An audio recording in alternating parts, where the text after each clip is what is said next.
வணக்கம். நீங்கள் பார்த்துக் கொண்டிருப்பது எஸ்டிஎஸ் தமிழ் தொலைக்காட்சி. எஸ்டிஎஸ் தமிழ் தொலைக்காட்சியில் வார வாரம் இடம்பெற்றுக் கொண்டிருக்கின்ற மருத்துவர் நாம நிகழ்வுடன் இணைந்து கொண்டிருக்கின்றோம். மருத்துவர் நாம நிகழ்வுக்கான ஆலோசனை வழங்குகின்றார்கள் ஈழத்து பெண்மணியால் ஜெர்மனியில் வதனி செல்வநாதன் அவர்களால் உருவாக்கப்பட்ட முதியோர் பராமரிக்கும் இல்லம். மருத்துவர் நாம நிகழ்வுக்கான ஆலோசனை வழங்கியவர்களோடு இன்றைய மருத்துவர் நாம நிகழ்வில் தொடர்ந்து சென்ற ஆண்டிலிருந்து எங்களோடு இணைந்திருக்கின்ற உளவியல் நிபுணர் ஸ்ரீ காதர் ராமநாதன் அவர்கள் டென்மார்க்கிலிருந்து கலந்து கொண்டிருக்கின்றார். சென்ற ஆண்டிலிருந்து பல தொகுப்புகளாக உளவியல் ரீதியான விடயங்களை பேசி வருகின்றோம். அந்த வகையிலே வணக்கம் ஐயா.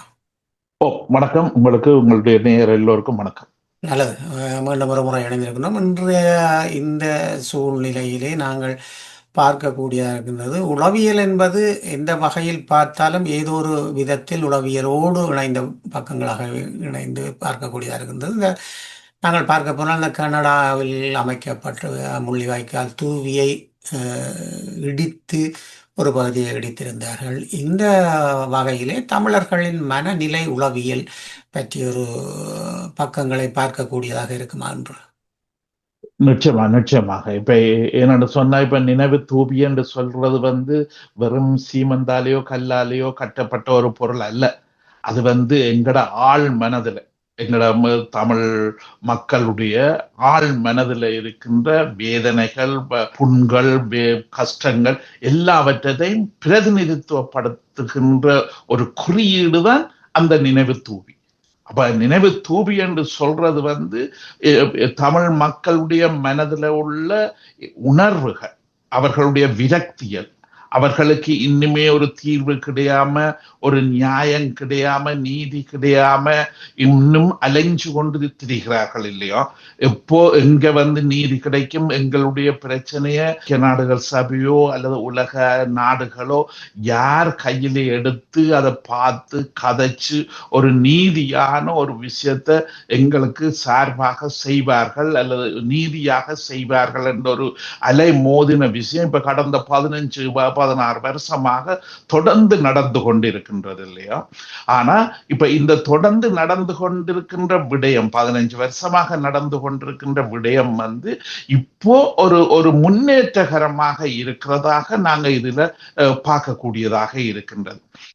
இப்ப உதாரணமாக இப்ப நாங்க இலங்கைய அங்க உள்ளூர் விடயத்தை நாங்க விட்டுட்டு நாங்கள் எங்கட புலம்பெயர் மண்ணுகள்ல இங்க உள்ள நிலைமைகளை நாங்கள் இதுல பார்த்தோம் என்று சொன்னா இந்த முன்னேற்றங்களை நாங்கள் கொஞ்சம் கொஞ்சமாக தெளிவாக விளங்கி கொள்ளக்கூடியதாக இருக்கின்றது இல்லையா.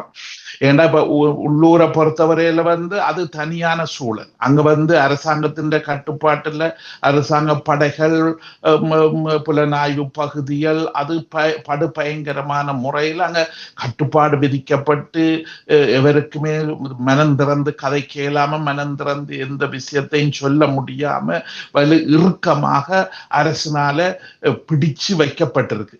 அதனால அங்க சுதந்திரங்கள், சுதந்திர காத்து, சுதந்திர முயற்சி எதுக்குமே அங்க இல்லை.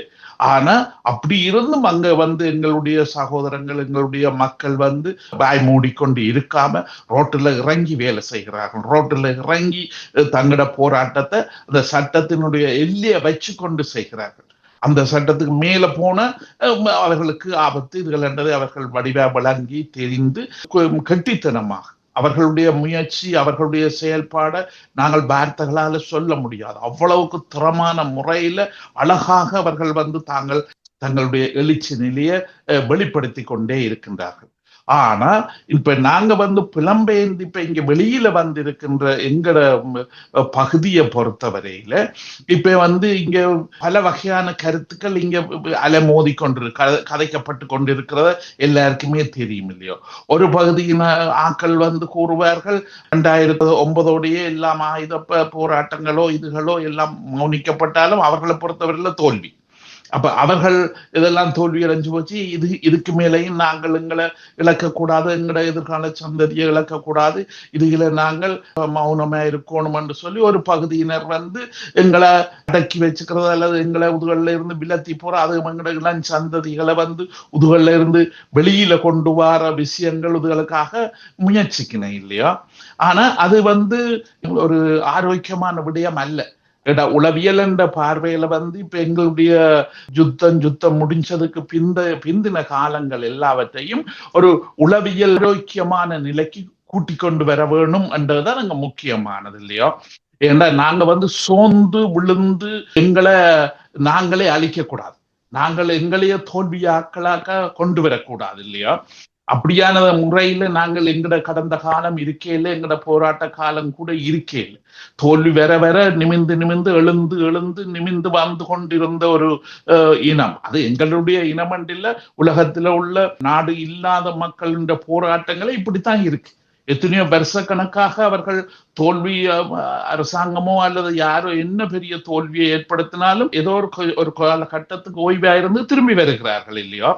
தங்களுடைய அந்த எடுத்த குறிக்கோளை அடையும் மட்டும் அவர்கள் களையாம தொடர்ந்து வந்து கொண்டே இருக்கிறார்கள். அது உலகத்தினுடைய உண்மையான வரலாறு. இப்ப நாங்க இதை விட்டு விலக வேணும் என்று சொல்றது பொய்யான வரலாறு. அவர்கள் அரசாங்கத்துக்கோ அல்ல வேறு ஆக்களோ பெரிய வல்லரசுகளுக்கோ விலகோன ஆக்கள் இந்த கருத்துக்கள் தான் அதுகள் இல்லையோ. ஆனா இப்ப நாங்கள் எங்களுடைய போராட்டம் என்று சொல்றது, எங்கட மக்கள் எழுச்சி என்று சொல்றது எங்கட சொந்த உணர்வில இருந்து, சொந்த மண்ணில இருந்து, சொந்த நாளாந்த வாழ்க்கையுடைய பிரச்சனைகள்ல இருந்து உருவாகி வந்தது இல்லையோ. இன்னொருத்தர் கொண்டு தரே இல்லை, நாங்க விலைக்கு வேண்டே இல்லை. எங்கட போராட்டம் என்றது நாங்க விலைக்கு வேண்டே இல்லை, அல்லது வேற ஒரு இடத்துல இருந்து கொப்பி அடிக்க இல்லை இல்லையா. அந்த மண்ணில இருந்து அந்த இளைஞர்கள், வயது வந்தவர்கள் எல்லாருடைய விரக்தியில இருந்து உருவானது இல்லையா. அதுக்கு நிறைய வரலாறு எங்களோட சமூக, அரசியல், பொருளாதார, கலாச்சார மட்டம் எல்லாத்துலயும் அங்க இருக்கிறது எல்லாருக்குமே தெரிஞ்ச விஷயம். ஆனா இப்ப நாங்கள் இங்க எடுத்துக்கொண்ட நீங்க சொன்ன இந்த தலையங்கத்துக்கு நாங்க வருவோமாக இருந்தால், இப்ப இங்க புலம்பெயர்ந்து வந்த இடத்திலையும் உதாரணமாக அந்த நினைவு தூவி என்று சொல்ற விஷயம் இப்ப கனடாவில உருவாக்கப்பட்டது. அந்த கனடாவில எங்களுடைய முதலாவது சந்ததி, இரண்டாவது, மூன்றாவது சந்ததி என்று சொல்லப்பட்ட மக்கள், எங்களோட தமிழ் மக்கள் ஒரு நிறைய ஆக்கள் அங்க இருக்கின்றார்கள். இளைஞர்கள், வயது வந்தவர்கள் எல்லோருமே அந்த சமூகத்துக்கு தங்களை அமைச்சு அந்த சமூகத்தோட இணைஞ்சு போய் அந்த சமூகத்துக்குள்ள இறங்கி அந்த சமூகத்துக்கு உள்ளே தங்களுக்கு ஒரு பிரதிநிதித்துவத்தை எடுத்து, அதே நேரத்துல தங்களோட ஊர் பிரச்சனையையும் அதை வச்சு கொண்டு அதை பெருசுபடுத்த முயற்சிக்கிறார்கள் இல்லையோ, அல்ல முன்னு கொண்டு வர முயற்சிக்கிறார்கள் இல்லையோ. அப்ப அது ஒரு பெரிய ஒரு அழகான ஒரு உதாரணம் என்று நாங்கள் எப்பவும் சொல்லலாம், எப்பவும் அதை எடுத்துக்கொள்ள வேணும் இல்லையா. அப்படி அவர்கள் அந்த உள்ளூர் அரசாங்கங்கள், உள்ளூர் அரசியல் கட்சிகளோட சேர்ந்து அங்கத்தவர்களாக அங்க அரசாங்க அங்கத்தவர்களாக வந்தாலும், மந்திரிமாரா வந்தாலும், அவர்கள் தங்களுடைய வேர் பிரச்சனை, தங்களுடைய உண்மையான வேர் பிரச்சனைய மறக்கவில்லை. அதை இன்னும் முன்னிலைப்படுத்தி கொண்டு வருகின்றார்கள். அதுக்கு இன்னும் நல்ல ஆரோக்கியமான தன்மைகளை கொடுத்து ஆரோக்கியமாக்கி அதை பெருசுபடுத்தி அந்த ஊர் அரசியல்வாதிகள், அந்த ஊர் சமூக மக்கள் மட்டங்கள்ல அதை பெரிய அளவில் கொண்டு வர்றார்கள். அது உண்மையில ஒரு அதிசயிக்கத்தக்க விஷயம். அங்க நடக்கின்ற விடயங்களை நாங்கள் தொலைக்காட்சி கூடாகவோ வானொலி கூடாக இதெல்லாம் கேட்கும் போது எங்களுக்கு ஒரு மெய்சிலிருக்க வைக்கிறது. அவ்வளவுக்கு அவர்கள் நிறைய அழகா வடிவாக செய்து கொண்டு வருகிறத நாங்க பார்க்கக்கூடியதாக இருக்கின்றது. நினைவு தூவி என்ற கட்டின விஷயம் இப்ப நீங்க இதுல சொன்ன மாதிரி அது செய்து முடித்ததற்கு பின்னர் அதை உடைக்க போயிருக்கிறார்களோ அல்லது ஏதோ லைட்டுகளை சேதப்படுத்தி ஏதோ செய்ய போயிருக்கிறார்கள் இல்லையா. அந்த மாதிரியான ஒரு சின்ன சின்ன எதிர்ப்புகள் வர்றது எங்களுக்கு முக்கியமானது, அது வரவேற்கத்தக்கது. உளவியல் முறையில நாங்கள் இப்படியான ஒரு நிகழ்வை நாங்கள் நடத்திய ஒரு நினைவு தூபிய கட்டி அதுக்கு எதிர்ப்பு அதுக்கு இந்த மாதிரியான குழப்பங்கள் ஏற்படும் போது அது மிகவும் ஆரோக்கியமான ஒரு முக்கிய விஷயத்தை வெளிப்படுத்துது என்றதை காட்டுது இல்லையா. அது சாதாரணமான ஒரு விஷயமாக இருந்தா யாரும் அதை திரும்பி பார்க்க மாட்டாங்க, அதை திரும்பி கவனிக்க மாட்டாங்க இல்லையோ. அதை பற்றி சும்மா 2 வசனம் கதைப்பாங்க, பேசுவாங்க, தங்கட பாட்டு போயிடுவாங்க இல்லையோ. ஆனா இது திட்டமிட்டு அதை சேதப்படுத்தவோ அதுக்கு எதுன்னு ஒரு தீங்கு செய்யவோ இதுகளோ செய்யணும் என்று சொல்லி சொன்னா அது அந்த கட்டின மக்களுக்கு மாத்திரமல்ல எதிரிக்கும் கூட அது பெரிய வேதனையை கொடுக்குது. அதை ஏற்காத ஆக்களுக்கும் கூட அதை தாங்க முடியாத ஒரு விடயமாக அது இன்றைய குறியீடாக இருக்கின்றது இல்லையா? அப்ப அந்த குறியீடு என்று சொல்றது இப்ப நாங்க எங்கட சாதாரண மக்களால அது முன்னிலைப்படுத்தி சொல்லப்பட்டாலும், ஆனா எதிரி என்றோ அல்ல அதுக்கு விருப்பம் இல்லாதவர்கள் அதுக்கு செய்கின்ற எதிர் செயல்பாடுகள் எங்களுக்கு அதன் முக்கியத்துவத்தை இன்னும் பெருசுபடுத்துது. அதன் முக்கியத்துவத்தை இன்னும் தெளிவாக முன்னிலைக்கு கொண்டு தருது. அப்ப இது எங்களுடைய உளவியல் விடயத்துல இப்ப இது ஒரு உளவியல் போராட்டம் என்று சொல்லலாம் இல்லையா? இப்ப இந்த உளவியல் போராட்டத்திலே நாங்கள் இன்னும் முன்னுக்கு காலடி வைத்து கொண்டு போறதைத்தான் இந்த எதிரிகளோ அது விருப்பம் இல்லாதவர்களோ அதுக்கு செய்கின்ற பிரச்சனைகள் அதுக்கு சேதப்படுத்த இதுகள் எல்லாம் அந்த சிம்பல் அந்த அறிகுறி அந்த குறியீடு என்று சொல்றது வார்த்தைகளுக்கு அப்பாற்பட்டது. வார்த்தைகளுக்கு அப்பாற்பட்ட மிக ஆழமான தனி மனிதர்களுடையது அல்ல, ஒரு இனத்தினுடைய ஒரு தென்னாசிய நாட்டு இப்ப எங்கட தென்னாசிய நாட்டிலே உள்ள இந்த எங்கட தமிழீழ பக்கத்தில் உள்ள இந்த மக்கள் எல்லாவரையும் அது பிரதிநிதித்துவப்படுத்துகின்ற ஒரு குறியீடாக இருக்கின்றது இல்லையா? அப்ப அந்த இடத்திலே அந்த குறியீடு என்று சொல்றது எங்கட உளவியல் பார்வையில் அந்த முழு மக்களுடைய 5 பேர் 10 பேர் 20 பேர் அல்லது ஒரு அமைப்பு 2 அமைப்பு 3 அமைப்பு இல்லாது அது முழுமையான மக்களை பிரதிநிதித்துவப்படுத்துகின்ற முழுமையான மக்களுடைய ஆள் மனதில் இருக்கின்ற வேதனைகளை ஏக்கத்தை அடுத்த கட்டத்துக்கு நாங்கள் இதை கொண்டு வர வேண்டும். அல்லது நாங்க இருந்த மண்ணில கூட எங்களுடைய வரலாற்றை நாங்க மறக்க கூடாது. நாங்கள் வேறு அறந்த மனிதர்கள் அல்ல, நாங்கள் வேறு அறந்த இனம் அல்ல, எங்களுக்கு வேறு இருக்கு. அந்த வேரை நாங்க மறக்க கூடாது. அந்த வேர்ல இருந்து இங்க துளியாக இங்க இறங்கினாங்க. இங்க மரமாக விருட்சமாக வர வேண்டும். அந்த மரமாக விருட்சமாக இந்த சமூகத்தோட இணைஞ்சு இந்த சமூகத்தோட இணையாம நாங்க செய்யறேன்றது அது பெரிய கஷ்டம். இங்க உள்ள போலீஸ்கள் எங்களையும் பிடிச்சு மறியல்ல போடத்தான் பார்ப்பாங்க இல்லையோ? இந்த சமூகத்தோட சேர்ந்து அதோட இணைவாக்கம் செய்து அந்த இணைவாக்கத்துக்கு ஊடாக அவர்களை எங்கட பக்கம் திசை திருப்புறது இல்லையா? இது மிக மிக பெரிய கட்டித்தனம் சரியான முறையில நடத்தி கொண்டு போகின்றார்கள். அப்ப அதனால இது அந்த கனடாவில் உள்ள மக்களுக்கு மாத்திரமல்ல, கனடாவில் இந்த விடயத்தை செய்த மக்களுக்கு மாத்திரமல்ல, நாங்கள் புலம்பெயர்ந்திருக்கிற எல்லா தமிழ் மக்களுக்கும் எங்களோட ஊர்ல இருக்கிற புலத்திலே இருக்கின்ற மக்களுக்கும் இது மிக மிக முக்கியமான ஒரு குறியீடு என்று சொல்லலாம். அதுக்கு வார்த்தைகளுக்கு அப்பாற்பட்ட ஒரு விஷயம்தான் அந்த விஷயம். நாங்கள் வெறும் வார்த்தைகளால இது இந்த குறியீடு இப்படி இருக்கு அதென்று சொல்றது முடியாது. ஏன்னா சில குறியீடுகள் இப்ப உதாரணமாக அமெரிக்காவில் சுதந்திர சதுக்கம் சுதந்திர சிலை என்று இருக்கு. அது அந்த அமெரிக்காவில் உள்ள முழு பேரையும் அவங்களோட வரலாறு முழுக்களையும் வெளிப்படுத்துற ஒரு விடயம் இல்லையா? அப்ப அந்த சுதந்திர பெண் என்று சொல்ற அந்த சிலை அவங்களோட வரலாறு அமெரிக்காவென்றாலே என்ன என்று சொல்லி வெளிப்படுத்துகின்ற ஒரு குறியீடாக உலகம் முழுக்க ஏற்கப்பட்டிருக்கு இல்லையா? அப்ப அதே மாதிரிதான் இப்ப எங்களுடைய விடயமும் நினைவு தூபி என்று சொல்றது எங்களோட வட்டத்துக்குள்ள அதுவும் ஒரு முக்கியமான புனிதமான எங்கள் எல்லோருடைய மனதையும் இதயத்தையும் உணர்வையும் வெளிப்படுத்துகின்ற அல்லாத ஒரு குறியீடாக இன்றைக்கு அது இருக்கிறத நாங்க உளவியல் ரீதியாகவும் இதை நாங்கள் அவதானிக்கிறோம். இது எங்களோட உளவியல் ரீதியாக பல மக்களுக்கு எங்களுடைய தமிழ் மக்கள் எல்லோருக்கும் இன்னும் கூட நம்பிக்கையை தந்திருக்கு. அதாவது அடுத்த கட்டத்துக்கு நாங்கள் அங்கால போகலாம். இப்ப இந்த நினைவு தூவி இதுகளை அவர் அந்த ஊர்ல உள்ள அந்த நகரசபை பிதா தான் அதை செய்தார். அதை அந்த நிலத்தை கொடுத்து இதுகள் எல்லாம் கட்டி அவருடைய பேச்சுகள் இதுகள் எல்லாம் இங்க தொலைக்காட்சியில நாங்க பார்த்திருக்கிறோம் இல்லையா? அவர் மிகவும் ஆரோக்கியமாக ஆவேசமாக தன்னுடைய கதையை பேசி அதுல பார்த்தது எல்லாருக்கும் தெளிவான விஷயம் இல்லையோ. அப்படி அந்த மக்கள், அந்த நியாயத்துக்காக வாழுகின்ற இந்த வெள்ளைக்கார மக்கள் இல்லையோ, அவர்கள் எந்த நாட்டிலையும் அநீதி நடந்தா கேட்கறதுக்காக ஒரு பகுதி மக்கள் இங்க வந்து இருக்கின்றார்கள். அவர்கள் வந்து இதுக்கு ஆதாரமாக இருந்து எங்கட மக்களோட தோளுக்கு தோள் துணையாக நின்று இந்த விடயங்களை செய்தது பயங்கரமான ஒரு முன்னேற்றமான ஒரு விஷயம். இது அடுத்த கட்டத்துக்கு இப்ப அங்கேயே கதை பேசிக்கொண்டிருக்கின்றார்கள்.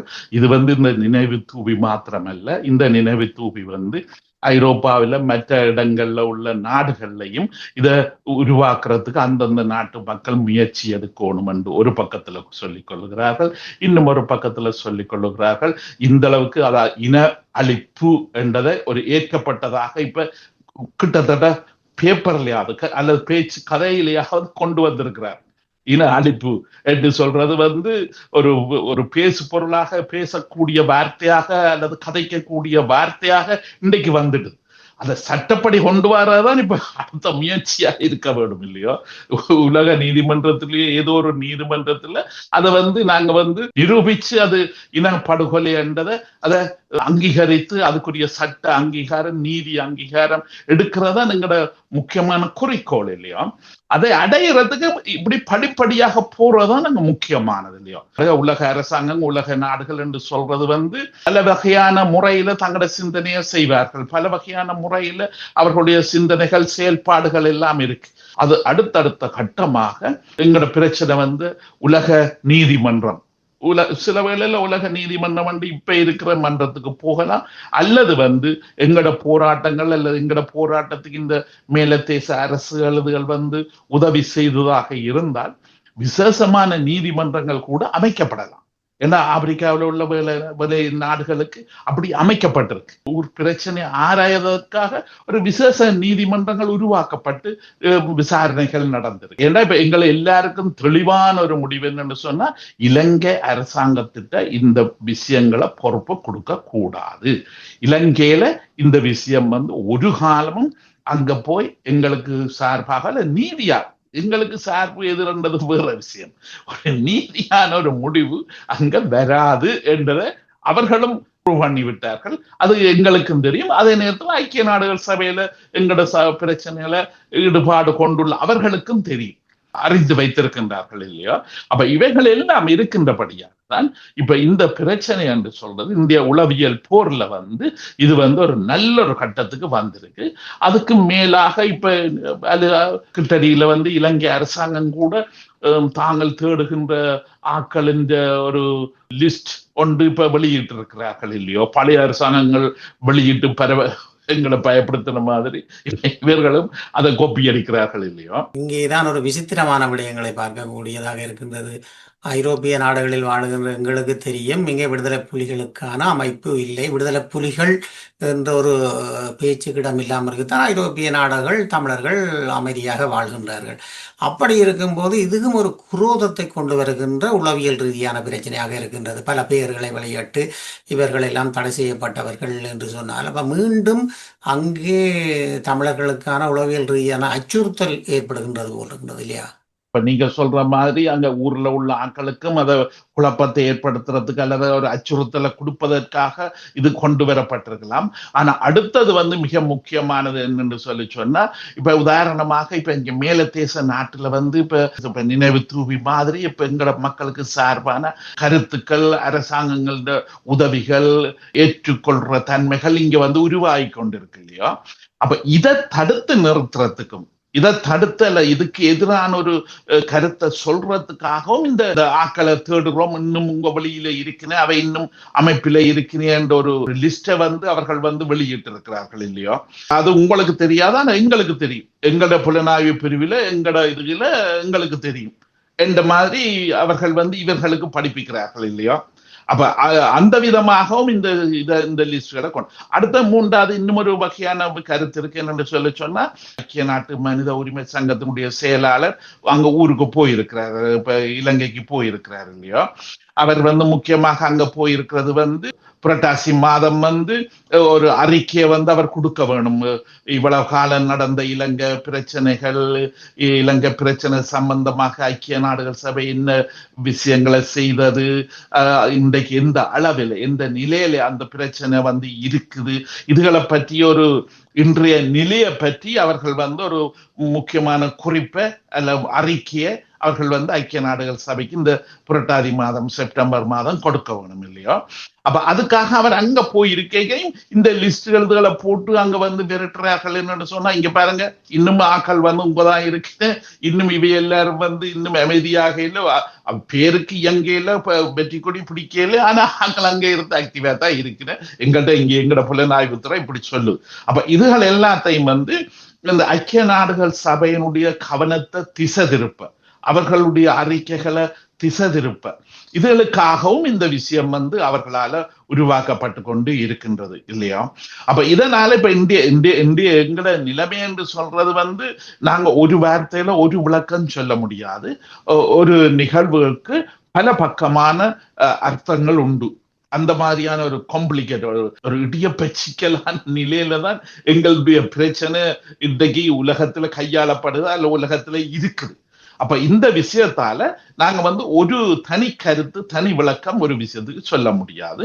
அதுல பல பக்கங்கள், பல கோணங்கள், பல கருத்துக்கள் அதுல அடங்கி இருக்கு. ஆனா இவர்கள் வந்து இந்த லிஸ்டோ இதுகளை கொண்டு வந்தது மிக ஒரு ஆரோக்கியமான விஷயம் என்று எங்கட பக்கத்துல இருந்து நாங்க உளவியல் ரீதியாக பார்க்கக்கூடியதாக இருக்கு. ஏனென்று சொன்னா அவர்கள் வந்து இது ஒரு புது டெக்னிக்காக இதை கொண்டு வரவில்லை, பழைய டெக்னிக்கை இப்ப திருப்பி கொண்டு வரார்கள் இல்லையோ. அப்ப இதனால அவர்கள்ட்ட புதிய நுட்பங்கள் எதுவும் இல்லை என்றதையும் இதுல பார்க்கலாம் இல்லையோ. அரசாங்கத்தின வந்து இதுல வந்து ஒரு புது நுட்பங்கள்ல எங்கட பிரச்சனையை கையாளவோ அல்ல உலக அரசாங்கங்களை கையாளவோ முடியாத நிலையும் அவர்களுக்கு இருக்கின்றதையும் நாங்க பார்க்கலாம். அதனால அவர்கள் பழைய ஏடுகளை பிரட்டி அந்த பழைய விஷயங்களை புதுப்பிச்சு கொண்டு வரலாம் என்ற ரீதியிலே அவர்கள் வந்து இதுல இயங்குறதையும் இதுல நாங்க பார்க்கக்கூடியதாக இருக்கின்றது. ஆனா இப்ப இதுல என்னதான் இருந்தாலும் இது வந்து ஒரு உளவியல் போர். தமிழீழ பகுதியிலே நடக்கிறது வந்து ஒரு நிழல் யுத்தம், ஒரு யுத்தத்துக்கு பிந்திய சமூகத்தில் ஒரு நிழல் யுத்தம் அங்க நடக்கின்றது. அல்ல பல வகையான முறையில் அங்க நடந்து கொண்டிருக்கின்றது. ஆனா புலம்பெயர்ந்து இந்த மேலத்தேச நாடுகளுக்கு வந்து எங்களுக்கு அந்த நுட்பங்களை இங்க பாவிக்கலாது, அவர்களால இங்க வந்து கட்டுப்பாடுக்கும் போட இயலாது. ஏன்னா இது வந்து பூரணமான சுதந்திரமான ஒரு ஜனநாயக நாட்டில ஜனநாயக முறைப்படி இங்க வந்து இங்க சமூகத்தை வந்து நாங்கள் கனம் பண்ணி அதை ஏற்றுக்கொண்டு அது அந்த நாட்டு மொழிகளை கற்று அந்த நாட்டு மொழிகளிலே திறமை பெற்று அந்த நாட்டு பாடசாலைகள் பல்கலைக்கழகங்கள் எல்லாம் படிச்சு அந்த நாடுகளுக்கு ஒரு வருமானத்துக்குரியவர்களாக அல்ல அந்த நாடுகளுக்கு உதவி செய்பவர்களாக அதுல பங்களிப்பவர்களாக இந்த சமூகங்களில் பங்களிப்பவர்களாக நாங்கள் இன்றைக்கு வாழ்ந்து கொண்டிருக்கின்றோம். அதுக்கு எங்களை விட எங்களுடைய 2ஆம் 3ஆம் சந்ததிகள் இன்னும் மிக திறமையாக அந்த வேலையை செய்து கொண்டிருப்பதை நாங்க எல்லாருமே நாங்க பார்த்து கொண்டு இருக்கின்றோம் இல்லையா. அப்ப இந்த விடத்துல வந்து எங்களுக்கு வந்து இலங்கை அரசாங்கம் வந்து இங்க வந்து எதுவிதமான தங்களுடைய முரட்டு டெக்னிக்களை பாவிச்சு எங்களை இங்க இருந்து பிடிச்சு கொண்டு போகவோ அல்லது எங்களை இங்க வந்து கட்டுப்படுத்தவோ எதுக்குமே அவர்களால இயல முடியாத ஒரு நிலைமை. இப்ப உதாரணமாக இப்ப கொழும்பு பத்திரிகைகள் இவைகள் வந்து கூடுதலாக இப்ப இடையிடையில எழுதக்கூடிய வல்லமை கூட அவர்கள் எழுதுகிறார்கள். அதாவது இந்த தமிழரை வந்து நாங்க வெளியே விட்டது பிழைச்சு போச்சு, இந்த தமிழர்களை வந்து வெளியே பெரிய அளவில் விட்டது இன்றைக்கு அவர்கள் எங்களுக்கு எதிராக கத்தி கொண்டு வாரார்கள் அல்லது எங்களுக்கு எதிராக மாறி நிற்கிறார்கள். அதுக்கு அவர்கள் தனியாகவல்ல, அந்த நாட்டு அரசாங்கங்களும் அந்த நாட்டு மக்கள் அவர்கள் எல்லாருடைய சப்போர்ட்டோடையும் எங்களுக்கு எதிராக திசை திரும்பி நிற்கிறார்கள் இல்லையோ. ஆனபடியினால இந்த விஷயத்தை வந்து ஏன்னா இப்ப இதை அழகாக பார்க்கலாம் என்னன்னு சொன்னா, அந்த போரை நடத்தின இப்ப சிங்கள ராணுவம் அரசாங்காக போரை நடத்தின பெரிய பெரிய கர்னல் கொமாண்டர் எல்லாரும் வந்து வெளிநாட்டு இந்த மேல தேசத்துக்கு வரையில்லாத தடை விதிக்கப்பட்டிருக்கு. அவர்களுக்கு தடை விதிச்சு அவர்கள் ஒரு தரமே அவர்களால கௌரவப்படுத்தப்பட்ட பெரும் மனிதர்கள் எல்லாரும் இன்றைக்கு மேல தேச நாட்டுல கால் வைக்கலாம். வரவே முடியாத அளவுக்கு அவர்கள் தடுத்து நிறுத்தப்பட்டிருக்கிறார்கள். அவர்களுடைய இங்கே இருந்த பொருளாதாரம் எல்லாம் அரசாங்கங்கள் அதை கட்டுப்படுத்தி எடுத்து வச்சிருக்கின்றது. அப்ப அவர்கள் எவ்வளவோ கேவலமாக இந்த நாட்டு அரசுகளால் நடத்தப்படுகின்றார்கள், அதை கவனிக்கப்படுகின்றார்கள் இல்லையோ. ஆனா அங்க தங்கட சொந்த குடிமக்களுக்கு உரிமையை கொடுத்து ஒரு சமப்படுத்தி வச்சிருக்க முடியாம அடிச்சு கலைச்ச அந்த தமிழீழ மக்கள் இன்றைக்கு இங்க மிகவும் பெரிய நட்சத்திரங்களாக இருக்கிறார்.